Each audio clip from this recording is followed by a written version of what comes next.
Students, हम लोग पिछले लेक्चर में जाना था कि पदार्थ का जो हमारा अवस्था है ठोस, द्रव या गैस, उसके प्रॉपर्टी के बारे में। आज हम लोग जानेंगे तत्व यौगिक मिश्रण हमारा क्या है, मतलब एलिमेंट, कंपाउंड एंड मिक्सचर क्या है, किसे कहते हैं, इसके डेफिनेशन के बारे में जानेंगे, कुछ गुण के बारे में जानेंगे। तो आते हैं सबसे पहले तत्व के बारे में जानते हैं कि तत्व क्या है, यानी एलिमेंट क्या है।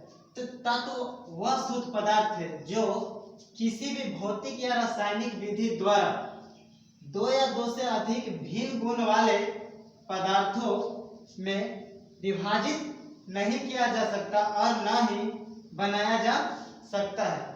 देखिए तत्व का डेफिनेशन क्या है कि तत्व एक शुद्ध पदार्थ है जो किसी भी भौतिक या रासायनिक विधि द्वारा दो या दो से अधिक भिन्न गुण वाले पदार्थों में विभाजित नहीं किया जा सकता और न ही बनाया जा सकता है। एग्जाम्पल के रूप में देखते हैं तो हमारा क्या है, हाइड्रोजन जिसका संकेत H होता है, लोहा इसका संकेत क्या है Fe है, सोडियम संकेत क्या है इसका Na। अब देखिए कोई एग्जांपल देते हैं, सिंपली लोहा समझते हैं, ज्यादा आसान होगा समझना लोहा के बारे में। तो देखिए अगर लोहा के बारे में समझते हैं, मान के चलिए लोहा का एक रड लेते हैं,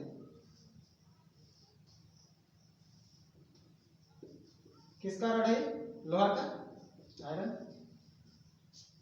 अब क्या कह रहा है कि देखिए लोहा का एक रड ले लिया। अब देखिए आते हैं डेफिनेशन में, तत्व शुद्ध पदार्थ है, लोहा खुद में एक लोहा शुद्ध पदार्थ हो गया। अब देखिए कह रहा है कि जो किसी भौतिक या रासायनिक विधि द्वारा दो या दो से अधिक भिन्न गुण वाले पदार्थों में विभाजित नहीं किया जा सकता। अब देखिए यहाँ भिन्न गुण वाले, ये हमारा की पॉइंट है। ये पूरा डिफिनेशन में सबसे ज्यादा इंपॉर्टेंट है भौतिक रासायनिक विधि द्वारा, दूसरा इंपॉर्टेंट पॉइंट है भिन्न गुण वाले। तो देखिए भिन्न गुण वाले इंपॉर्टेंट पॉइंट कैसे है यहाँ पे, क्यों ये ज्यादा जरूरी है भिन्न गुण वाला समझना। जैसे अगर मान के लो लोहा, क्या लोहा को हम लोग नहीं काट सकते, विभाजित नहीं कर सकते, कर तो सकते हैं। जो भौतिक विधि होगा हमारा किसी भी हेक्सा से, जैसे हम लोहा काटते हैं, अगर उससे काट दे तो मान लीजिए इसको दो भाग में काट दिया, काट तो गया, तो क्या नहीं काटा, देखिए हमारा विभाजित तो हो जा रहा है। यहाँ करेंगे विभाजित नहीं कर सकते, विभाजित तो कर दे रहे हैं हम लोग, लेकिन कर दे रहे हैं, लेकिन देखिए क्या हो रहा है कि हम लोग भिन्न गुण वाले में नहीं विभाजित कर सकते हैं। अगर मान के चलिए अगर ये जो मार्कर अगर ये लोहा का होता, सिंपली समझिए अगर ये लोहा का होता, अगर इसको दो भाग में काट देते, जिस तरह ये लोहा को दो भाग में काट दिए, तो क्या जो दो भाग में बटा, दोनों का अलग अलग गुण होगा क्या, नहीं, वो लोहा ही रहेगा। जो लोहा का गुण है वो लोहा ही रहेगा, उसी का गुण रहेगा विभाजित होने के बाद भी, वो बदलेगा नहीं। तो यही कहा जाता है कि भिन्न गुण वाले पदार्थों में विभाजित नहीं किया जा सकता है। उसी गुण में तो उसी गुण वाले में तो विभाजित कर ही सकते हैं, क्योंकि दो भाग में विभाजित करेंगे इस लोहा को, तो क्या होगा, इस रड को अगर दो भाग में विभाजित कर दिए, क्या होगा, सेम गुण वाला रहेगा, अलग गुण वाला नहीं होगा। तो तत्व यही कहता है कि इसे दो या दो से अधिक भिन्न गुण वाले पदार्थों में विभाजित नहीं कर सकते और ना ही बना सकते हैं। यानी देखिए इसको तो हम विभाजित नहीं कर सकते अलग गुण में, और नहीं बना सकते। अगर दो भिन्न गुण वाला पदार्थ लेते हैं और उसको अगर बनाना चाहे एक गुण वाला, वो तत्व बनेगा, तो तत्व नहीं होगा, वो अलग चीज बन जाएगा। यानी तत्व वह शुद्ध पदार्थ है जिसे किसी भौतिक या रासायनिक विधि द्वारा दो या दो से अधिक भिन्न गुण वाले पदार्थों में विभाजित नहीं किया जा सकता और न ही बनाया जा सकता। उसी को क्या कहते हैं, तत्व कहते हैं। तो तत्व को हम लोग एग्जाम्पल में हाइड्रोजन, लोहा, सोडियम, मिट्टी से। अब जान लीजिए तत्व की कुल संख्या। तो तत्वों की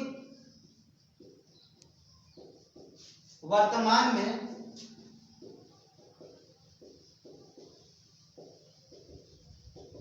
कुल संख्या 118 है। देखिए वर्तमान इसलिए बोल रहे हैं क्योंकि हमेशा कोई ना कोई तत्व का खोज होते रहता है, तो अभी वर्तमान में 118 हो सकता है, आगे और बढ़ जाए 119, 120 ऐसे बढ़ते चले जाए। तभी तत्वों के वर्तमान कुल संख्या कितना है, 118। पुराने बुक में अगर देखिएगा तो कुछ कम मिलेगा, कहीं 112, कहीं कुछ और, कहीं कुछ और। लेकिन अभी तक वर्तमान में अभी तक कितना तत्व खोज हो चुका है, 118। अब 18 तत्वों का खोज हो चुका है। तो देखिए इसमें 118 तत्वों में 118 तत्वों में जो 92 तत्व है, 92 जो हमारा एलिमेंट्स है वो प्रकृति में पाया जाता है।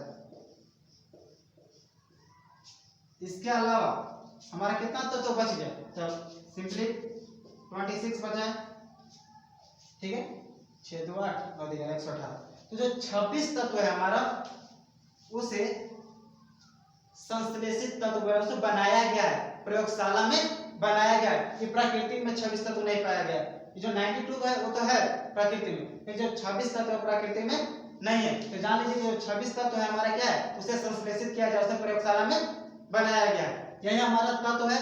अब देखिए तत्व क्या है, देखो देखिए तत्व को हम लोग 3 भाग में विभाजित किए हैं। पहला धातु, दूसरा अधातु, तीसरा उपधातु, मेटल, नॉन मेटल, मेटलॉइड।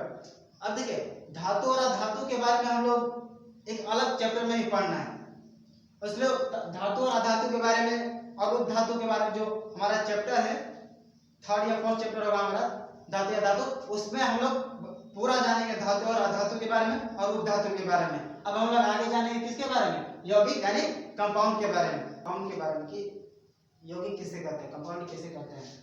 तो यौगिक वह शुद्ध पदार्थ है जो 2 या 2 से अधिक तत्वों के एक निश्चित अनुपात में रासायनिक संयोग द्वारा बनता है।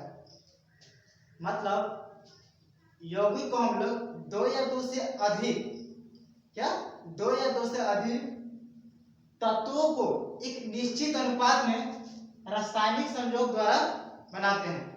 मतलब एग्जांपल के रूप में पहले देखिए, जल हमारा यौगिक है H2, वह जिसका फॉर्मूला है, साधारण नमक NaCl, चूना पत्थर CaCO3। अब देखिए कैसे एक निश्चित अनुपात में मिलाते हैं। तो जैसे जल, इसका फॉर्मूला में क्या है H2O। तो देखिए जल तभी बनेगा जब हाइड्रोजन का 2 परमाणु और ऑक्सीजन का 1 परमाणु, जल तभी बनेगा जब हाइड्रोजन का 2 परमाणु और ऑक्सीजन का 1 परमाणु मिलेगा, तभी हम लोग का यौगिक बन सकता है। उसमें भी हम लोग रासायनिक संयोग करें, कोई रासायनिक विधि करें, कोई रासायनिक प्रक्रिया करना होगा, उसके फलस्वरूप भी हम लोग को क्या मिलेगा, जल मिलेगा। ऐसा नहीं कि हाइड्रोजन का 2 परमाणु ऐसे रखा हुआ है, ऑक्सीजन एक रखा हुआ, मिला और बन गया, ऐसा नहीं होता है। उसे निश्चित रासायनिक प्रक्रिया किया जाता है, एक प्रॉपर रासायनिक प्रक्रिया करेंगे उसके बाद जल बनेगा। ऐसे नहीं जल बन सकता है कि मतलब 2 हाइड्रोजन रखे, 1 ऑक्सीजन रखे, बन गया, ऐसा नहीं होगा। उसे एक रासायनिक प्रक्रिया करना पड़ेगा, जिसके फलस्वरूप हम लोग का क्या बनता है, यौगिक बनता है। तो यौगिक एक शुद्ध पदार्थ है जो 2 या 2 से अधिक। तो देखिए इसमें 2 है ना, एक हाइड्रोजन है, 1 ऑक्सीजन, 2 तत्व है हमारा, 1 हाइड्रोजन 1 ऑक्सीजन, तो 2 तत्व मिला।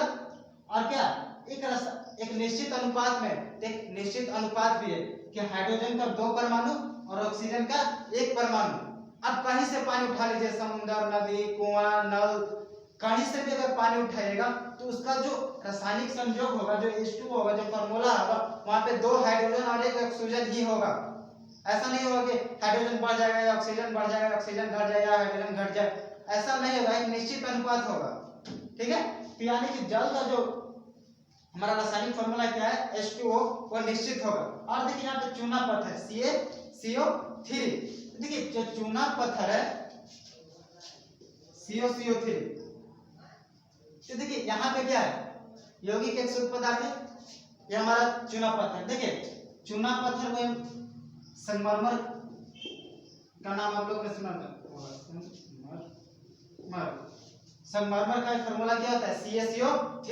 एक खास प्रक्रिया के बाद चूना पत्थर संगमरमर में बदल जाता है। तो संगमरमर का फॉर्मूला क्या है CaCO3। याद रखिएगा, संगमरमर का फॉर्मूला भी पूछ देता है, डायरेक्ट पूछ देता है कि संगमरमर का फॉर्मूला क्या है, तो CaCO3।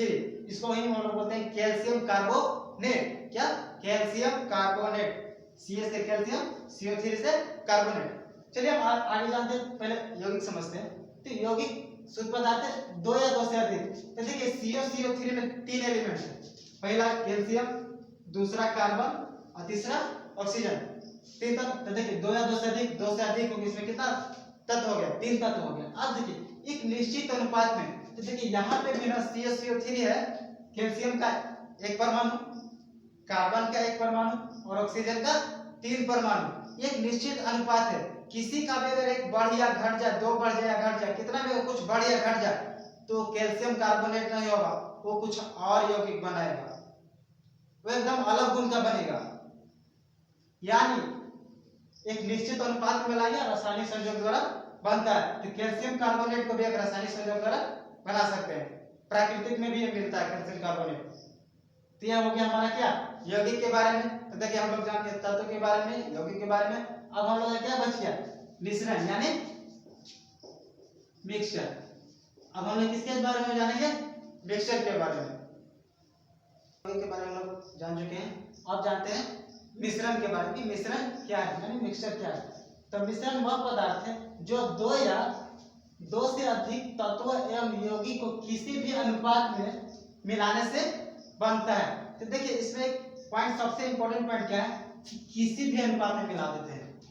इसमें अनुपात निश्चित नहीं है। यौगिक में हमारा क्या था? अनुपात निश्चित था, लेकिन मिश्रण में अनुपात हमारा निश्चित नहीं है। किसी भी अनुपात में मिलाने से बन जाता है क्या? दो या दो से अधिक तत्व या यौगिक को। अब बात करते हैं एग्जाम्पल के। एग्जाम्पल हमारा क्या है? शरबत, वायु, इस्पात इत्यादि। और भी एग्जाम्पल ले सकते हैं, दूध, बारूद, कागज, ये सब किसके एग्जाम्पल है? मिश्रण के। अब समझते हैं इसके एग्जाम्पल से कैसे। जैसे शरबत के बारे में। तो देखिए शरबत हम लोग जानते हैं ना कि शरबत किसका मिश्रण है? जनरली हम लोग पानी और चीनी का शरबत बनाते हैं, जनरली यही होता है। तो देखिए अगर पानी और चीनी का अगर शरबत बना रहे तो क्या निश्चित अनुपात में करते हैं? क्या नहीं, इच्छा अनुसार होता है। जिसको ज्यादा मीठा पीना हो ज्यादा चीनी, जिसको कम मीठा पीना हो कम चीनी। जो साधारण अपना चीनी डालेगा। तो निश्चित अनुपात हुआ शरबत का? नहीं। अब देखिए वायु। अब देखिए वायु में कैसे, क्या वायु में क्या हो रहा है? वायु में तो हम लोग जानते हैं कि नाइट्रोजन का फिक्स अपना है, ऑक्सीजन का अपना फिक्स परसेंटेज है वायु में, कार्बन डाइऑक्साइड का अपना फिक्स परसेंटेज है, जलवाष्प का फिक्स परसेंटेज है। तो फिर क्यों वायु क्यों ऐसा हो रहा है कि मतलब हमारा मिश्रण में आ रहा है, यौगिक में क्यों नहीं? लेकिन ध्यान दीजिए यौगिक में क्या होता था कि यौगिक में एक नया गुण वाला पदार्थ बन रहा था हम लोग का, लेकिन मिश्रण में ऐसा नहीं होता है। जैसे सिंपल एक एग्जांपल लेते हैं कि वायु में हमारा ऑक्सीजन है ना, ऑक्सीजन क्या करता है? जलने में सहायता करता है ना।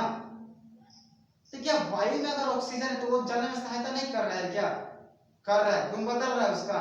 नहीं। जो ऑक्सीजन, सिर्फ ऑक्सीजन अगर कहीं पे रखा हुआ है फिर वो जलाने का काम करेगा, वो सहायता करेगा जलाने में। अगर वो वायु में भी मिक्स हुआ है नाइट्रोजन के साथ, ऑक्सीजन के साथ, कार्बन डाइऑक्साइड के साथ, जल वाष्प के साथ, फिर वो जलने में सहायता करता ही है। तो गुण बदल रहा है क्या? नहीं, गुण नहीं बदल रहा है। यानी हमारा क्या वायु क्या है? मिश्रण है। क्योंकि इसमें जितने मिले हुए element, nitrogen, oxygen, carbon dioxide, जो भी मिला हुआ उसका गुण नहीं बदल रहा है, इसलिए वायु क्या है? मिश्रण है। अब देखिए इस बात स्टील। अब स्टील को कैसे समझ सकते हैं कि स्टील हमारा क्या है? मिश्रण है। तो स्टील हमारा मिश्रण है क्योंकि स्टील में क्या होता है? पहला बात कि लोहा होगा, प्लस क्या क्या carbon, molybdenum, tungsten, vanadium, chromium और इत्यादि बहुत चीजें। तो हम लोग अलग अलग गुण के लिए अलग अलग चीज करते हैं। अगर हम लोग को जंगरोधी बनाना होता है तो हम लोग उसमें क्रोमियम ज्यादा मिलाते हैं, क्योंकि क्रोमियम का गुण होता है कि उसको क्या जंगरोधी बनाना, तो उसमें क्रोमियम मिक्स ज्यादा करते हैं, उसका परसेंटेज ज्यादा होगा। अगर और कोई स्टील है तो उसमें अलग परसेंटेज होगा क्रोमियम का। तो कार्बन का भी परसेंटेज आगे पीछे होता है, क्योंकि कार्बन का भी हम लोग जानते हैं ना कि स्टील का क्या है कि स्टील का एक परसेंटेज घटते बढ़ता है। किसके अनुसार? अपने डिजायर के अनुसार, अपने इच्छा के अनुसार कि हम लोग किस टाइप का लोहा चाहिए, उसके अनुसार हम लोग बदल देते हैं कार्बन का भी परसेंटेज, कार्बन का परसेंटेज अगर बढ़ा देते तो उसमें कठोरता ज्यादा हो जाएगा, अगर घटाएंगे तो कठोरता कम होगा, वो ज्यादा मुलायम हो जाएगा, सॉफ्ट होगा। यानी हम लोग कह सकते हैं कि इस्पात में हमारा क्या है, मिश्रण। तो यहाँ हम लोग का क्या हुआ, मिश्रण। अब देखिए मिश्रण दो प्रकार के होता है, एक समान मिश्रण, एक विसमान मिश्रण। तो देखिए समान मिश्रण में वैसा मिश्रण आता है जिसमें हर जगह उसका गुण क्या होता है, समान होता है, और विसमान मिश्रण में उसका गुण क्या होता है, अलग अलग होता है, भिन्न भिन्न होता है। यानी हम लोग का मिश्रण था, हम लोग जान गए तत्व, यौगिक और मिश्रण के बारे में। देखिए तत्व के बारे में जो धातु था उसका जो टाइप है उसको आगे चैप्टर में जानना है। यौगिक हम लोग का टाइप है कार्बनिक, अकार्बनिक, उसका एक अलग हम लोग का चैप्टर, वहां बढ़िया से जानेंगे कार्बनिक और कार्बनिक के बारे में। अब देखिए अगले लेक्चर में हम लोग जानेंगे तत्व के बारे में, जो क्या उसका संकेत होता है, क्योंकि 118 तक है, लेकिन 118 इंपॉर्टेंट नहीं है हमारे लिए। इंपॉर्टेंट क्या है, 1 से लेकर 30 तक। सबसे पहले 1 से 30 तक का हम लोग का परमाणु संख्या, परमाणु द्रव्यमान और संकेत, इतना याद करना होगा। ये आप लोग को याद करना होगा, मैं नहीं लिखवाऊंगा। लिखवाऊंगा क्या, जो 30 से बाद जो इंपॉर्टेंट है, क्योंकि 30 के बाद ही तो बहुत सारा बचा हुआ है, लगभग 88 एलिमेंट है, तो सब तो थोड़ी ना पढ़ना, सब के बारे में पढ़ना जरूरत नहीं है, लेकिन जो इंपॉर्टेंस है वो मैं आपको सब बता दूंगा। उसका परमाणु संख्या, परमाणु भार, संकेत, जितना इंपॉर्टेंस तब रहेगा उस सबको लिखवा दूंगा, आप लोग उसको लिख लीजिएगा। लेकिन 1 से 30 तक आपका होमवर्क रहेगा, आपका ये काम है कि उतना याद कर ले, किसी बुक को प्रीफर कर लीजिएगा और वहां से परमाणु संख्या, परमाणु भार और उसका संकेत याद कर लीजिएगा। Thank you.